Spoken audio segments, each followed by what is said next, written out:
पर ही उनका पूरा बचपन गुजरा हुआ है। लाइट इतनी कम आती थी, कई बार रात को आती थी, कई बार दिन में आती थी, ऐसे आधी आधी बार। तो रात को कई बार लैंपों से ही पढ़ना पड़ता था। यहाँ पे क्रिकेट खेला करते थे।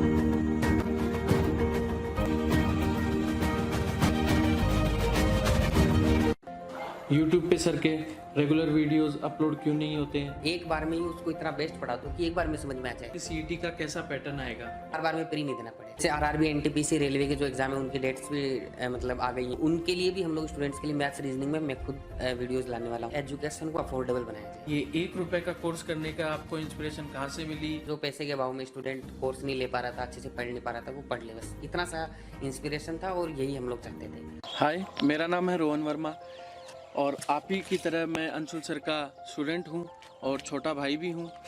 तो मैंने काफ़ी क्वेश्चन देखता हूँ मैं अंशुल सर की यूट्यूब वीडियोस के ऊपर, आप लोग करते हैं उनसे कि आप सर यूट्यूब पे रेगुलर क्यों नहीं हैं, और भी तरह तरह के क्वेश्चन है। तो मैंने आज सोचा टीचर्स डे के ऊपर कि अंशुल सर से मैं आज मिलने आया हुआ था कि आज उनसे थोड़े बहुत सवाल किए जाए, आप लोग की जितनी भी क्वेरीज है, क्वेश्चन है, उनके जवाब लिए जाए।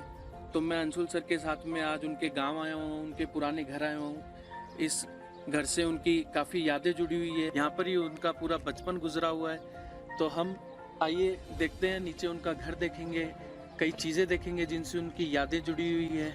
आइए।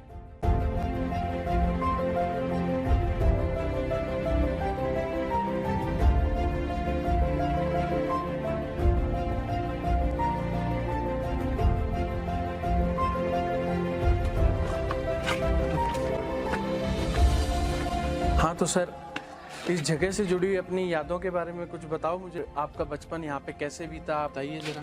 नमस्कार सभी को। आज मैं और रोहन गांव में आए हुए थे। हम दोनों बहुत बार यहाँ पे आते रहते हैं जब भी हमें फ्री टाइम थोड़ा बहुत मिलता है तो। लेकिन रोहन ने मुझे बहुत बार बोला कि सर हमारी जो बैंकर्स पॉइंट की 5 लाख लोगों से ज़्यादा फैमिली है, उनके साथ भी ये सारी चीज़ें शेयर की जानी चाहिए। तो आइए आपको भी घर दिखाते हैं। ये हमारा एक रूम है जो कि जिसमें मेरे मदर फादर रहते थे, और पढ़ने का ये था, हम कभी इस रूम में ही पढ़ लेते थे, किसी भी रूम में पढ़ लेते, बाहर बैठ के भी पढ़ लेते थे। तो इसमें मम्मी पापा रहते थे और हम भी रहते ही थे।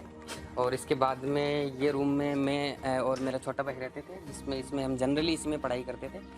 उसके बाद में आते हैं तो ये एक स्टोर रूम की तरह था, और इसके बाद में ये गेस्ट रूम था। तो इसमें भी जनरली हम लोग रहा करते थे। जब गर्मियों के दिन होते थे तो इसमें खिड़कियां हैं तो अच्छी हवा आती है इसके अंदर, क्योंकि उस टाइम पे कूलर वगैरह नहीं था, एक पंखा ही होता था, और उसी के अंदर हम लोग बैठते थे, और लाइट भी बहुत कम आती थी। तो इस तरीके से हम लोग यहाँ पे रहते थे। और लाइट इतनी कम आती थी, कई बार रात को आती थी, कई बार दिन में आती थी, ऐसे आधी आधी बार।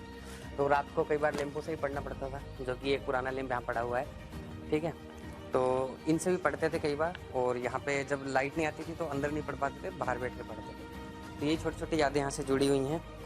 इसके अलावा रोहन, यहाँ पे लोग ये स्टम्प्स बना लेते थे दीवार के ऊपर ही। अच्छा। और यहाँ पे क्रिकेट खेला करते थे।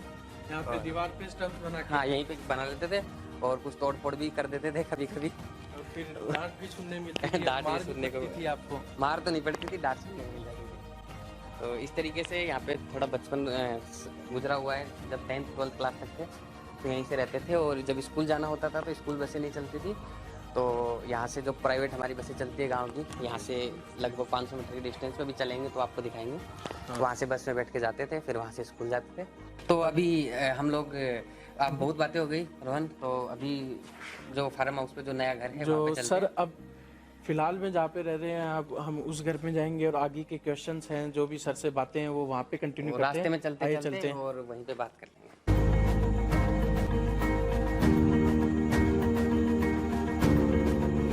तो अब हम सर के दूसरे घर पे जा रहे हैं जहाँ पे सर अभी फिलहाल में रहते हैं।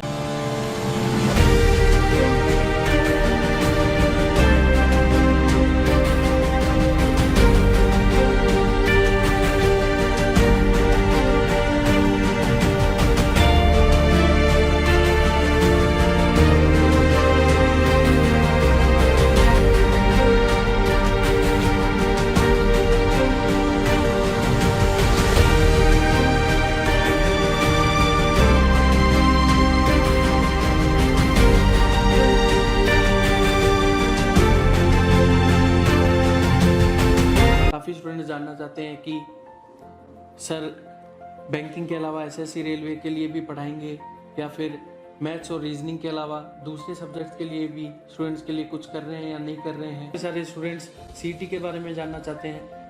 यूट्यूब पे सर के रेगुलर वीडियोस अपलोड क्यों नहीं होते हैं, वो क्यों इनकन्सिस्टेंट है। ऐसे ही काफ़ी सारे आप लोगों के क्वेश्चंस हैं जो मैं सर से पूछता हूँ। बैंकर्स पॉइंट यूट्यूब चैनल पे आप इतने सारे आप सब्सक्राइबर आपने हिट कर लिए हैं, आप उसके ऊपर रेगुलर अपलोड्स क्यों नहीं करते हैं वीडियोस की?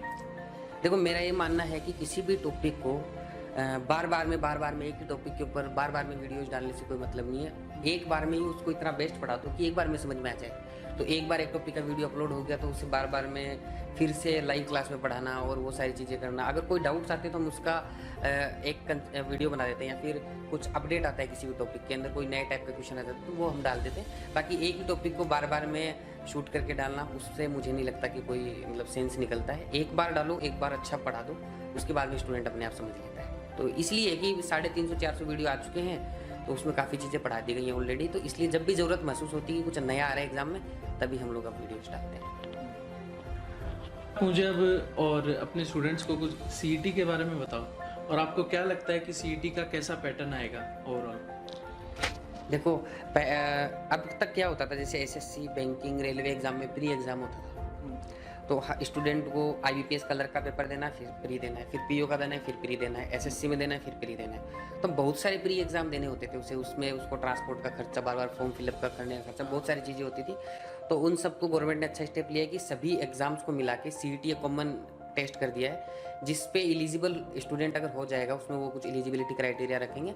तो उसके बाद में उसे बार बार में प्री नहीं देना पड़ेगा। एक बार पास कर लो, उसके बाद में आने वाले कुछ समय तक, शायद 3 साल तक है, वो उसका स्कोर जो रहेगा वो मतलब वैलिड रहेगा। उससे का टाइम भी बचेगा, उससे उसका अदर एक्सपेंस भी बचेगा, और उससे उसे काफ़ी फायदा होगा, काफ़ी फायदा। मतलब प्री जो एग्जाम होगी वो बार बार नहीं देनी पड़ेगी उसे, ये थोड़ा सा फायदा हो जाएगा। आप सीधा मेंस दो। और एक बार क्या होता है, जैसे कोई एग्जाम स्टूडेंट देता है, वो प्री की तैयारी बार बार करता रहता है, इस बार प्री टूटेगा नहीं टूटेगा, तो वो मेंस की तैयारी तक अच्छे से पहुंच नहीं पाता है। यहाँ सीईटी को एक बार क्रैक कर लो, फिर सीईटी भूल जाओ, प्री भूल जाओ, मेंस का तैयारी करो फिर हर एग्जाम का। तो ये सीईटी है। और इसका जो पैटर्न की आपने बात की, तो पैटर्न मुझे लगता है कि मैथ्स और रीजनिंग तो 100% होगा। उसके अलावा ऐसा हो सकता है कि जैसे इंग्लिश और या फिर इंग्लिश और रीजनल लैंग्वेज, जैसे हिंदी हो गया, बाकी कोई लैंग्वेज होगी, उसमें ऑप्शन दे दिया जाए कि आप इंग्लिश का पेपर देना चाहो तो इंग्लिश दे सकते हो, हिंदी देना चाहो तो, या फिर दोनों भी कर सकते हैं कि इंग्लिश कंपलसरी कर दें, बाकी भी कर दें। और एक जीके का सेक्शन भी हो सकता है सीईटी के अंदर। ठीक है, तो ये पैटर्न हो सकता है, अभी संभावना है, अभी तक इसका कंफर्म कुछ नहीं है। जैसे ही आएगा हम सारे लोगों को अपडेट देंगे उसके बारे में। और सर आप मुझे ये बताओ कि मैथ्स और रीजनिंग तो जैसे आपके सब्जेक्ट्स हैं ही, आप अदर सब्जेक्ट्स में भी पढ़ाने में कुछ कर रहे हैं स्टूडेंट्स के लिए? देखो, मैं अभी मैथ्स और रीजनिंग तो मैं पढ़ा रहा हूँ। आप एसएससी और रेलवे के लिए भी जल्दी ही मतलब मैथ्स और रीजनिंग में पढ़ाना, मतलब अपनी यूट्यूब वीडियोस डालने हम लोग चालू कर देंगे। जैसे आरआरबी, एनटीपीसी, रेलवे के जो एग्ज़ाम है उनकी डेट्स भी मतलब आ गई हैं। अब 15 दिसंबर से एग्ज़ाम चालू हो जाएंगे, तो उनके लिए भी हम लोग स्टूडेंट्स के लिए मैथ्स रीजनिंग में मैं खुद वीडियोज़ लाने वाला हूँ और पढ़ाने वाला हूँ। लाइव क्लासेस भी कुछ लेके आएंगे। दूसरे सब्जेक्ट के लिए कोशिश कर रहे हैं, अगर अच्छी फैकल्टीज़ कुछ हमारा साथ में आती हैं तो उसके लिए भी जो भी पॉसिबल हो पाएगा वो करने की कोशिश करेंगे। और बैंकर्स पॉइंट के लेके आपके क्या फ्यूचर प्लान्स हैं? देखो, बैंकर्स पॉइंट अभी हम बैंकिंग एग्जाम्स के अंदर मैथ्स और रीजनिंग में एकदम बेस्ट काम कर रहे हैं और स्टूडेंट्स काफ़ी सपोर्ट कर रहे हैं और काफ़ी अच्छा कंटेंट हमने बनाया है।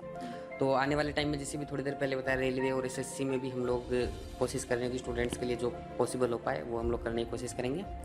इसके अलावा फ्यूचर में हम ये चाहते हैं कि एजुकेशन को अफोर्डेबल बनाया जाए एकदम से, मतलब जितना पॉसिबल हो पाए कि हर एक स्टूडेंट उसको अफोर्ड कर पाए, चाहे वो टेस्ट सीरीज हो, चाहे वो वीडियो कोर्सेज हो, लाइव क्लासेज हो, हर चीज़ को अफोर्डेबल बनाया जाए। इसी के साथ मैं आपसे ये पूछना चाहूँगा कि आपको हाल ही में आपने अपना जो कोर्स है वो सिर्फ एक मात्र ₹1 में इन्हें और अपने स्टूडेंट्स को अवेलेबल करवाया है, जहाँ पे उस कोर्स को इन्होंने 10,000 प्लस स्टूडेंट्स को इन्होंने ₹1 में दिया है। आप लोगों को बता दूं, उस कोर्स की जो कॉस्ट है वो थी 2499 रुपीज़, जो कि इन्होंने मात्र ₹1 में स्टूडेंट्स को अवेलेबल करवाया। इस चीज़ के बारे में सर आपसे ये मैं पूछना चाहता हूँ, ऐसा मैंने तो कहीं पे नहीं देखा कि किसी टीचर कोई ऐसा करता है, या फिर किसी में कोई इतनी हिम्मत दिखाता है कि अपना कोर्स कोई इतना सस्ता करके बेच रहा है, वो भी इतने सारे स्टूडेंट्स को। आप लोग खुद एस्टिमेट लगा सकते हैं कि 2,500 के हिसाब से उस कोर्स की जो कॉस्ट है वो कितनी हो सकती है अगर 10,000 बच्चों ने उस कोर्स को परचेज़ किया है तो। और सर ने सिर्फ 1 रुपये के अंदर 10,000 बच्चों को वो अवेलेबल करवाया है। तो सर आप मुझे बताइए कि ये 1 रुपये का कोर्स करने का आपको इंस्पिरेशन कहाँ से मिली, आपने क्या सोच के ये किया? और मेरे को लगता है कि 1 रुपये में आपने ये कोर्स किया है तो काफ़ी सारा इसका एक्सपेंस आपको खुद को भी उठाना पड़ा है, तो आपने ये कैसे, आपको ये आइडिया कैसे आया? देखो, मैंने क्या किया, जिस दिन हमारे IBPS क्लर्क का एक एग्ज़ाम होता है तो उस एग्ज़ाम का नोटिफिकेशन आया, तुमको ही पता होगा, उसमें 1500 वैकेंसी आई। हाँ 1500 प्लस मतलब थोड़ी बहुत ज़्यादा है उससे। हाँ, तो उसके अंदर बहुत कम वैकेंसीज हो गई। पिछली बार 12,000 प्लस वैकेंसी थी, वैकेंसी थी, उससे पिछले साल और भी ज़्यादा थी। और भी ज़्यादा थी। तो इस तरीके से मतलब अगर 2014 की बात करें तो लगभग 40,000 वैकेंसी थी। हाँ। 40,000 से हम 5-6 साल के अंदर हम डिक्लाइन लोग कर रहे हैं। 1500 तक आ गए, 40,000। हाँ, उसको देख के स्टूडेंट्स बहुत डिमोटिवेट हो गए, मुझे भी थोड़ा सा फ्रस्ट्रेशन हुआ, तो मैंने स्टूडेंट्स के साथ बात की उस रिगार्डिंग। और उससे पहले एक एग्ज़ाम और था IBPS PO, उसमें भी ऐसे ही करके मतलब फीस मतलब वैकेंसीज बहुत कम हो गई। और जो फॉर्म की फ़ीस है उसको इंक्रीज़ कर दिया गया, 850 रुपीज़ कर दिया गया। पहले 600 था, 600 भी ज़्यादा था पहले। हाँ, और ऐसा नहीं कि एक बार पे करना है, 4 फॉर्म निकले, अच्छा, चारों के अलग अलग 850 पे करना, यानी कि 3,400 रुपीज़ हो गए। तो फॉर्म फिल करना। हाँ, तो मैंने इंटरनेट पे जाके ये क्वेश्चन उठाया कि कैसे एक स्टूडेंट, एक जो मिडिल क्लास या लोअर मिडिल क्लास के स्टूडेंट है, इस टाइम पे लॉकडाउन के बाद में कई लोगों की जॉब जा चुकी है, फाइनेंशियल क्राइसिस से हम सभी लोग गुजर रहे हैं। तो वहाँ पे एक ये फाइनेंशियल बर्डन बहुत ज़्यादा हो जाता है स्टूडेंट्स के ऊपर। तो मैंने बोला, उसके ऊपर क्वेश्चन उठाया। उसके बाद में जब मैंने उस वीडियो को छोड़ने के बाद में उस पर कुछ कमेंट्स मैंने पढ़े, उसका एक वीडियो भी बनाया था मैंने 2 मिनट का, सभी स्टूडेंट्स ने देखा भी था। उसमें मुझे मतलब बहुत हार्ट ब्रेकिंग, मतलब देख के बड़ा दुख हुआ कुछ कमेंट्स को। अच्छा। 2-4 स्टूडेंट्स ने बहुत सारी फाइनेंशियल प्रॉब्लम्स बताई, कुछ लोगों ने तो बोला कि सर हम सुसाइड तक कर लेंगे, ऐसे नोटिफिकेशन आए। हाँ, तो मैंने सोचा कि चलो जो ऊपर की अथॉरिटीज़ है वो जो करेंगी तब करेंगी, मैं क्या कर सकता हूँ। हमेशा इंसान को ये देखना चाहिए, जब आप किसी के खिलाफ आवाज़ उठाते हो तो ये नहीं होना चाहिए कि उसको ये करना है। स्टूडेंट्स ने कैसा कमेंट किया था, एक स्टूडेंट ने तो ये कमेंट भी किया था कि मैं सुसाइड कर लूंगा। हाँ, उसके नीचे मैंने लिखा भी था कि आपको ऐसे नहीं सोचना चाहिए, लाइफ बहुत ही अनमोल है, लाइफ इज़ वेरी प्रीशियस। तो मैंने वो लिखा था। तो मुझे ये देख के लगा कि चलो मैं कुछ और नहीं करवा सकता, वैकेंसी इंक्रीज नहीं करवा सकता, फॉर्म की फीस मैं डिक्रीज नहीं कर सकता, मैं वो अथॉरिटी नहीं हूँ, मैं क्या कर सकता हूँ। तो हम लोग कोर्सेज मतलब हम लोग बनाते हैं। तो मैंने सोचा कि एटलीस्ट मेरे हाथ में एक चीज़ है कि मैं कुछ स्टूडेंट्स को जहाँ तक मैं अफोर्ड कर पा सकता हूँ। हमने टीम के साथ बैठ के बात की तो उन्होंने बोला कि सर 10,000 स्टूडेंट तक हम 99 रुपीज़ के अंदर कोर्स अवेलेबल करवा सकते हैं। तो मैंने बोला कि नहीं, हमें 1 रुपीज़ में कराना है, क्योंकि 99 में भी हो सकता है कोई स्टूडेंट, वो स्टूडेंट जहाँ तक हम पहुँचना चाहते हैं वो शायद 99 भी ना पे कर पाए। तो इसको फ्री हम कर सकते, एक तरीके का ये फ्री था। 1 रुपीज़ अमाउंट था सीरियसनेस देखने के लिए, एक स्टूडेंट आएगा पेमेंट करेगा तो वो सीरियस है पढ़ने के लिए, उसके वो सीरियसनेस देखने के लिए 1 रुपीज़ का पेमेंट रखा गया था।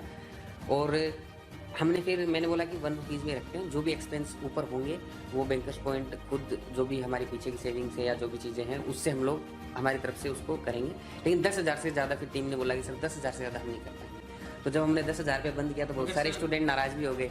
मगर सर 10,000 बच्चों को भी 1 रुपये में कोर्स अवेलेबल करवाना बहुत बड़ी बात होती है, और 10,000 बच्चे है बहुत बड़ा सम है, छोटा नहीं। हाँ बिल्कुल बड़ा है, लेकिन बहुत ज़्यादा लोगों को और भी ज़रूरत है। तो मैं चाहूँगा बाकी लोग भी सामने आएँ, बाकी लोग भी स्टूडेंट्स की मदद करें, जो उनसे हो पाता है। आवाज़ उठाओ गलत के खिलाफ हमेशा, लेकिन जो उनसे हो पाता है। इंस्पिरेशन ये था कि जो वो स्टूडेंट डिप्रेशन में जा रहे हैं, जो सुसाइड जैसे कमेंट कर रहे हैं, कई लोगों ने बोला सर हम फाइनेंशियल बहुत ही वीक हो, मतलब कोरोना के बाद में बहुत सारी प्रॉब्लम्स आ रही हैं। तो मैंने सोचा कि उन लोगों को थोड़ा सा सपोर्ट मिल जाएगा, जो डिमोटिवेशन हुआ है, शायद थोड़ी सी हिम्मत इससे दे पाएँ। शायद वो एजुकेशन जो पैसे के अभाव में स्टूडेंट कोर्स नहीं ले पा रहा था, अच्छे से पढ़ नहीं पा रहा था, वो पढ़ ले, बस इतना सा इंस्पिरेशन था। और यही हम लोग चाहते थे, वो हमने किया। यही आपका आइडिया था? यही आइडिया था बस, और कुछ इसके पीछे कोई ये नहीं था। जैसे मैं आपको एक एग्जांपल देता हूँ, मुझे बड़ा बुरा फील हुआ। एक किसी ने लिखा कि ये मार्केटिंग स्ट्रेटेजी है। अच्छा, ठीक है, तो मैंने एक वीडियो में कहा भी स्टूडेंट्स को कि अगर ये मार्केटिंग स्ट्रेटेजी है तो मैं दूसरों लोगों से भी चाहूँगा कि आप भी करके देखो, कि भाई अगर आपको लगता है कि इस मार्केटिंग स्ट्रेटेजी में कुछ फ़ायदा है तो आप भी करो, आप भी फ़ायदा उठाओ। तो मेरी तरफ से और आपकी तरफ से जितने क्वेश्चन मेरे से हो सके वो मैंने आज सर से पूछने की कोशिश करी, और मैं ये समझता हूँ कि आपको अपने सवाल के जवाब मिल गए होंगे काफ़ी स्टूडेंट्स को। हाँ तो सर आप क्या बोलना चाहते हैं? ठीक है, तो आज की बातचीत बड़ी अच्छी रही और घूमना भी हो गया गांव में रोहन के साथ में। तो आज इसको यहीं पे समाप्त करते हैं और बाकी स्टूडेंट से बोलना चाहूँगा, एग्ज़ाम्स अभी आरआरबी का एग्ज़ाम है, उसके बाद में आईबीपीएस पीओ कलर का आएगा, तो अपनी तैयारी को जारी रखो और अच्छे से पढ़ते रहो।